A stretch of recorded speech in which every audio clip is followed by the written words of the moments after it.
Les chauffeurs de camions-citernes doivent eux aussi prendre leur mal en patience. Longue file et des heures d'attente devant ce dépôt du Dunkerquois, l'un des rares dans la région à pouvoir fournir du carburant. Il n'y a plus de camions qui peuvent ravitailler chez Total.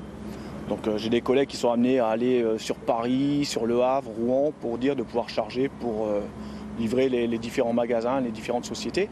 D'habitude on fait 2-3 stations par jour normalement. Là des fois on n'en fait qu'une, avec les temps d'attente. Puisque nous on est encore quand même soumis derrière à la réglementation de la route quand même, faut pas l'oublier. Les temps de repos, etc. Voilà, donc après on fait ce qu'on peut quoi. Dans ces cuves, 130 000 mètres cubes de carburant, dont une partie est consacrée aux réserves stratégiques de l'État. Depuis le début de la crise, le site tourne à plein régime, plus 30% d'activité depuis une semaine. Nous, pour améliorer la situation, on a pu ouvrir plus tard, enfin on a pu et on ouvre encore plus tard le dépôt.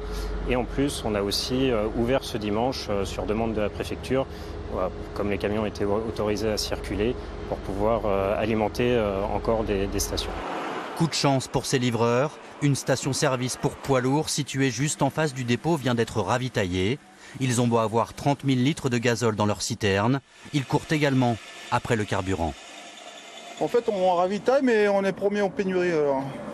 Donc voilà quoi.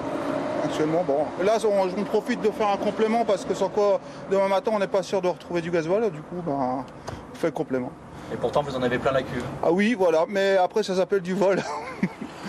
Au lieu d'1 heure habituellement, les chauffeurs en mettent 4 pour charger à cause de l'attente, avant de pouvoir alimenter au mieux les stations de la région.